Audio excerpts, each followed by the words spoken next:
Bom dia a todos. Hoje, dia 16 de abril de 2020, quinta-feira, nosso 24º dia da quarentena espiritual, aquele tempo que nós reservamos para louvarmos a Deus com cânticos, com oração, mas principalmente para ouvirmos a sua voz através da Bíblia, a Palavra de Deus. Vamos dar início. Hoje nós vamos falar sobre a quarta aparição, o quarto encontro de Jesus ressurreto com aqueles dois discípulos de Emaús. Mas antes nós vamos orar a Deus. Pedimos, ó Pai, tua direção sobre as nossas vidas nesse momento, para que o Senhor fale aos nossos corações e instrua a nossa mente, preparando-nos para um encontro também com o Senhor nessa manhã. Fala conosco, ó Deus, conduz as nossas vidas diante do Teu trono e seja engrandecido e louvado através de nós, no nome de Jesus. Amém. A quarto encontro, a quarta aparição de Jesus ressurreto, nós vínhamos falando, desde ontem, foi com os discípulos de Emaús. Então vamos lembrar daqueles dois homens tidos como discípulos ou seguidores de Jesus. Eles conheciam os apóstolos, tudo, e estão seguindo junto com outros discípulos, não fazem parte do grupo dos 11 agora, mas são discípulos de Jesus, criam em Jesus, e estão voltando da festa da Páscoa para uma aldeia na qual eles moravam, chamada Emaús. Ficava a 60 estádios, diz o texto, aproximadamente 10 quilômetros de Jerusalém. E enquanto eles estão voltando para suas casas, eles estão conversando sobre os acontecimentos daquele final de semana. E Jesus, então, se apresenta a eles, não se identificando ainda, mas passa a andar, a caminhar com eles e discutindo também, falando também sobre esse assunto. E esse encontro com os dois discípulos de Emaús, o encontro de Jesus com esses dois discípulos, nos leva a observar uma reflexão teológica muito importante, especialmente nesse caso da aparição de Jesus aos discípulos de Emaús, deve nos levar a uma reflexão teológica muito importante. O fato de que acreditar ou crer na existência de Deus e aceitar também que Jesus foi um homem que morreu numa cruz, isso não atesta a nossa libertação, nem nos dá ingresso aos céus. Resumindo, o fato de nós crermos ou acreditarmos que existe Deus não atesta que fomos libertados, nem nos dá o ingresso aos céus, ao novo céu e à nova terra. 3 textos ou 3 versículos eu queria lembrar vocês, para nós refletirmos sobre essa base teológica que vai reger esse texto aqui. O primeiro texto é o que está em Tiago, capítulo 2, versículo 19, que diz que os demônios também creem que existe um só Deus e até tremem por conta da existência de um Deus. Então veja, Tiago 2,19 diz que os demônios creem e tremem na existência de um só Deus. E mesmo assim, eles não vão louvar esse Deus, não foram libertados para crer e nem vão aos céus, serão condenados conforme diz a palavra de Deus. Quer outro texto? Atos 16:14. Atos 16:14 é aquele texto que fala sobre Lídia, aquela vendedora de púrpura de Tiatira, que estava em Filipos quando Paulo, na sua segunda viagem missionária, passa por lá, e diz o texto no versículo 14 do capítulo 16, que ela era uma mulher temente a Deus, ou seja, acreditava em Deus. Mas enquanto o texto não diz que o Espírito Santo abriu o seu coração, ou seja, lhe deu entendimento para ela crer nas palavras que Paulo dizia sobre o Jesus, por exemplo, ressurreto, ela não cria. Ela era temente a Deus, ela acreditava que existia um Deus, mas não havia sido aberto ainda o seu coração para que ela atendesse às palavras de Paulo. Precisou o Espírito Santo agir na vida dela, mesmo ela já sendo temente a Deus, ou seja, mesmo ela acreditando que existia um Deus. Por fim, um outro versículo que tem muito a ver, a relação muito próxima com o nosso texto, que é Lucas 24, a partir do versículo 13, que é o texto que fala da história dos dois discípulos de Emaús, que a Letícia já colocou aqui para nós. Nós estamos estudando esse texto, Lucas 24, a partir do versículo 13 até o 35. Eu guardei o versículo 31 aqui, que diz: então se lhes abriram os olhos e o reconheceram, mas ele, Jesus, desapareceu da presença deles. Então, aquele último texto que eu falei que eu queria dar um exemplo, que tem tudo a ver com esse, é o de Jó, capítulo 1, versículo 1. Todo mundo conhece a história de Jó.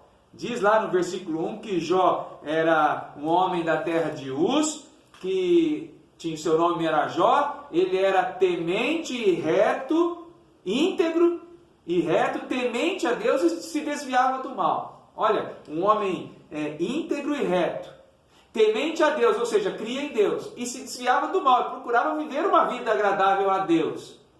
Mas nós sabemos também que ele conhecia um Deus de ouvir falar, não tinha tantas experiências assim com o Senhor. E lá no capítulo 42, versículo 5, tem até um cântico conhecido, né? Antes eu te conhecia de ouvir falar, mas agora os meus olhos te veem. Agora os meus olhos te veem, diz o capítulo 42, versículo 5. Por quê? Porque antes os olhos dele não via, os olhos espirituais, os olhos da fé, não viam realmente ou verdadeiramente a verdade. Conheciam Deus de ouvir falar e cria na existência de um Deus. E tantas pessoas creem que Deus existe. Mas isso não quer dizer que elas foram libertas, nem que terão ingresso ao céu. Tá? Caso de Jó, depois ele conheceu a Deus com os olhos desvendados. Agora meus olhos veem Deus? Não, Deus é Espírito, mas veem espiritualmente falando. Portanto, o fato de crer na existência de Deus não salva ninguém. O que salva, eu queria que a Letícia colocasse aí para nós, é o seguinte: essa é a proposta bíblica, tá? O que salva a raça humana, que estava morta desde a queda, é o chamado pessoal em Cristo Jesus. Em outras palavras, é a eleição, onde nos é concedida a fé pelo Espírito Santo, nos é concedida, nós não alcançamos, nós não temos fé, agora eu passo aquilo, ela nos é concedida pelo Espírito Santo, Efésios 2:8, para crer, ou para crermos no sacrifício suficiente de Jesus. É suficiente, não precisa de ajuda, eu não preciso fazer mais nada, independentemente de obras, ou seja, aquilo que eu disse, não preciso fazer nada para ajudar Jesus, sendo Ele o único mediador, não tem Maria, não tem outro intercessor, nem intercessora, Ele é o único mediador entre Deus e os homens, e isso é a graça, em outras palavras. Logo, Jesus, além de Salvador, é também Senhor. E se Ele é Senhor, Ele é nosso dono, o que nos leva naturalmente às boas obras. Naturalmente às boas obras. Essa é a proposta. E eu vejo isso e percebo isso claramente, não só nesses textos que já foram mencionados aqui, especialmente o de Jó, capítulo 1, versículo 1, que ele mostra que tinha os olhos ainda vendados, depois que ele diz agora os meus olhos veem. Isso também é possível ver no texto aqui dos discípulos de Emaús. Veja, eles eram tementes a Deus, eles criam em Deus, e até aceitaram bem, recepcionaram bem, foram simpáticos a Jesus, mas não da devida forma, não da forma verdadeira, tá? Veja comigo o versículo 16 do capítulo 24, versículo 16. Os seus olhos, porém, estavam como impedidos de o reconhecer. Veja, Jesus está andando com eles e conversando pelo caminho de Jerusalém a Emaús. Estão conversando com o homem e poderiam perceber que era Jesus, mas ele mesmo não o deu a conhecer. Eles foram impedidos, diz o texto.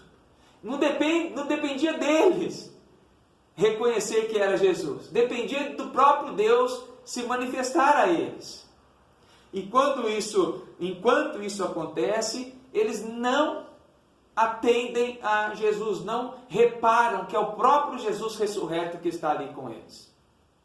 Então, somente depois, conforme nós lemos no texto bíblico, quando eles estão numa mesa de jantar e ouvida a pregação do Evangelho, porque veja lá no versículo 27, Jesus, nesse caminho, passa a falar de Moisés, versículo 27 do capítulo 24 de Lucas, discorrendo por todos os profetas. Olha, eles caminharam bastante, conversaram bastante, hein? Expunha-lhes o que a seu respeito constava em todas as Escrituras. Jesus está pregando a palavra aqui, e só depois então da palavra ouvida, os olhos deles foram desvendados, porque a fé vem pelo ouvir, e ouvir a palavra de Deus. Não pela sua força, nem pela sua vontade, mas porque, ouvida a palavra, o Espírito Santo então lhes deu fé para eles crerem em Jesus. Então eles creram em Jesus. Alguém pode dizer assim, mas foi lá na mesa, foi enquanto eles comiam que eles perceberam. Realmente foi nesse momento, mas a própria palavra de Deus, no versículo 31, diz o seguinte, olha o que fez eles a crerem. Imputação da fé pelo Espírito Santo, mas olha o que os discípulos mesmos disseram. Versículo 31. Então se lhe abriram os olhos e o reconheceram, mas ele, Jesus, desapareceu da presença deles. E disseram um ao outro, porventura não nos ardia o coração quando ele pelo caminho nos falava, quando nos expunha as Escrituras? Então, na verdade, o Espírito Santo falou naquele momento que as Escrituras estavam sendo pregadas àqueles homens. Veja que interessante, não é eu creio, a partir de agora basta eu falar, fale aí, eu creio em Jesus, e a pessoa fala, eu creio em Jesus, e parece que tudo muda. Não muda, não muda. As pessoas continuam crendo em Deus, mas estão longe dos céus, porque elas precisam que o Espírito Santo inicie a obra. É isso que Paulo fala, por exemplo, aos Filipenses, capítulo 1, versículo 6. Ora, aquele que começou a boa obra em vós, então alguém precisa ter começado, aquele que começou a boa obra em vós, há de terminá-la até o último dia. Por quê? Porque nós estávamos mortos. Efésios 2:1, ele vos deu vida, quando vós estáveis mortos nos vossos delitos e pecados. Vamos à aplicação então disso para as nossas vidas. Nós vemos dois momentos distintos aqui. Falando de olhar, né? Porque os olhos daqueles discípulos então foram desvendados. Primeiro um olhar sem fé e depois um olhar de fé. O olhar sem fé, aplique isso e veja se está acontecendo na sua vida. O olhar sem fé, ele demonstra até uma admiração, até uma simpatia e até uma motivação por Jesus, mas equivocada. Há uma admiração, há uma simpatia, mas a motivação é equivocada. Versículo 19 mostra que a motivação desses dois homens era equivocada. Olha lá o texto. Ele lhes perguntou, Jesus perguntou, né? Quais acontecimentos dos últimos dias vocês estão falando aí? E explicaram o que aconteceu a Jesus, o Nazareno, que era varão profeta. Olha, eles criam que Jesus era um belo do profeta, poderoso em obras e palavras. Uau, Jesus tinha feito milagres diante de Deus e de todo o povo. E como os principais sacerdotes e as nossas autoridades o entregaram para ser condenado à morte e crucificaram. Olha o 21 agora. Ora, nós esperávamos que fosse ele quem havia de redimir a Israel. Estão pensando também, como a maioria, que Jesus era aquele que veio libertar do Império Romano, a nação de Israel. Então, eram simpáticos, admiravam, mas a motivação era equivocada. Quando isso acontece, versículo 17 do nosso texto, as pessoas estão preocupadas, versículo 17, preocupadas e entristecidas, era como eles viviam na volta de Jerusalém para casa, preocupados e entristecidos. Talvez você continue preocupado e entristecido, porque você até é simpático para com Jesus, você gosta dele, acha um grande profeta, tem simpatia, tem admiração, mas pela motivação equivocada, não pela libertação que ele te deu para a vida eterna, mas talvez porque ainda não foi imputada a fé a algum de nós. Então nossa vida vai ser de preocupação, de tristeza, como referida aqui por Jesus no versículo 17, com referência àqueles homens. Agora vamos ver os olhos desvendados, os olhos da fé. Nós vemos disposição, nós vemos animação, nós vemos euforia, vemos motivação correta. Veja aí no versículo 31, quando diz: então lhes abriram os olhos, e o 33, e na mesma hora, levantando-se, olha a disposição, levantando-se, voltaram para Jerusalém. Olha, já era tardezinha, tinham caminhado cerca de 10 a 12 quilômetros. Agora, naquele mesmo horário, eles vão voltar para Jerusalém. Para quê? Para testemunhar, para falar para os discípulos que eles se encontraram e Jesus vive, ele ressurgiu. Olha a fé que foi imputada ao coração desses homens, desvendando-lhes então os olhos da fé. Então, 35, os dois contaram o que lhes acontecera no caminho e como fora por eles reconhecido no partir do pão, quando eles ceavam na casa daqueles discípulos. Animação, entusiasmo. Agora eu tenho disposição, agora eu testemunho, agora eu vivo despreocupado, confiado no Senhor. Então, essa é a lição que nós aprendemos com os dois discípulos de Emaús. Entre aqueles discípulos, alguns que voltavam para suas casas, versículo 17, entristecidos, preocupados, porque os olhos ainda estavam vendados, esperavam de Jesus outras coisas que Jesus não veio oferecer. O que Jesus veio oferecer foi a vida eterna, mas quando os olhos deles são desvendados, através da pregação da palavra e da ação do Espírito Santo na vida deles, então começou a arder o seu coração. E interessante, eu encerro aqui, daquele momento em diante, quando eles perceberam que era Jesus, Jesus desaparece. Não foi isso? Versículo 31, Jesus desapareceu. Sabe por quê? Porque mais bem-aventurado é quem não viu, mas creu, diz a palavra de Deus. Não precisava nem ver mais pessoalmente, porque agora eles já criam, mesmo sem ver visualmente, porque eles viam com os olhos da fé. Que Deus abençoe a nossa vida, o nosso coração, diante de qualquer circunstância, olhemos com os olhos da fé. Tomara Deus tenha falado no seu coração e tenha ardido o teu coração enquanto você ouvia a mensagem da palavra de Deus, a exposição da palavra de Deus.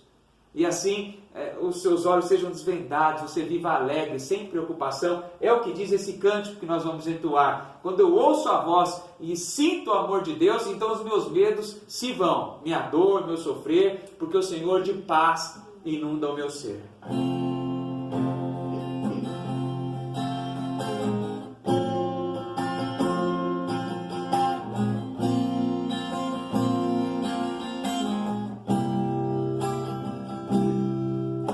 Ouvir tua voz e sentir teu amor, só de pronunciar o teu nome, os meus medos se vão, minha dor, meu sofrer, pois de paz tu inundas meu ser. De novo. De ouvir tua voz e sentir teu amor, só de pronunciar o teu nome, os meus medos se vão, minha dor, meu sofrer, pois de paz tu inundas meu ser.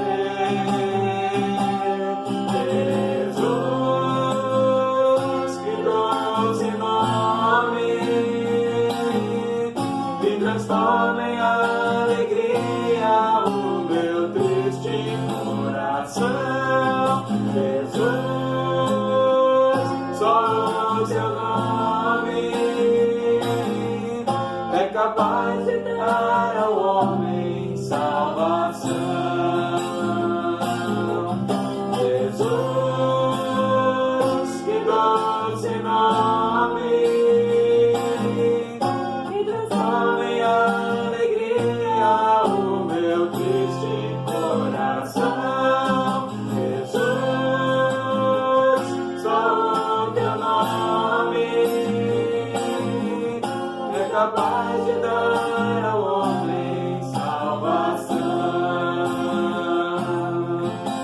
capaz de dar ao homem salvação. Amém. Que Deus inunde seu coração de paz. Vamos orar?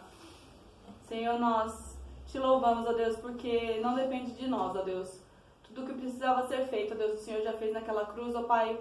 E hoje nós estamos aqui, Pai, podendo te louvar, ó Deus. Agradecemos, ó Pai, pela graça derramada sobre as nossas vidas, ó Pai. E porque nós podemos, ó Pai, te louvar, ó Pai, te engrandecer, ó Pai, e louvar junto com os nossos queridos, ó Pai, o teu nome, ó Pai. Fica com cada um de nós, abençoa os nossos dias, que possamos ver as tuas obras a cada momento, Deus. Em nome de Jesus nós pedimos e agradecemos. Amém. Amém. Amém. Deus te abençoe. Tenha um ótimo dia. A graça e na paz de Cristo Jesus. Amém.